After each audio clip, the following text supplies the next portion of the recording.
मामांची हळद होती त्यासाठी आम्ही सुद्धा तयार झालो होतो. ह्या माझ्या मावशीच्या मुली आहेत आणि माझ्या मावशीच्या मुली, माझ्या मामी वगैरे आम्ही सर्व हळदीला गेलो. मामांची हळद होती.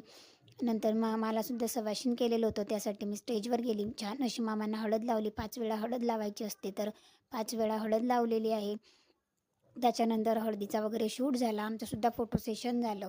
नंतर DJ वगैरे लागला, डान्स वगैरे केला, जेवण वगैरे झालं आणि दुसऱ्या दिवशी परत लग्नाला गेलो होतो. तर ही होता माझा लग्नाचा लूक. तर या माझ्या मामीन त्यांच्यासोबत आम्ही सर्वांसोबत फोटो सेशन करून घेतलं आणि नंतर मामींचं वेलकम केलं. वेलकम झाल्याच्यानंतर लगेचच मग आम्ही संध्याकाळी जेवण वगैरे झालं आणि नंतर फोटो सेशन झालं. नंतर वेलकम केलं. तर असा होता मामींचा लग्नाचा लूक. साडी पण खूप छान होती. मामींचा मेकअपही खूप सुंदर झाला होता आणि मामीसुद्धा खूप छान दिसत होत्या. तर अशा प्रकारे असा होता माझा आजचा दिवस. तुमचा दिवस कसा गेला नक्की कॉमेंट सेक्शनमध्ये सांगा. ज्यांनी कोणी चॅनलला सबस्क्राईब केलं असेल त्यांनी आपल्या चॅनलला सबस्क्राईब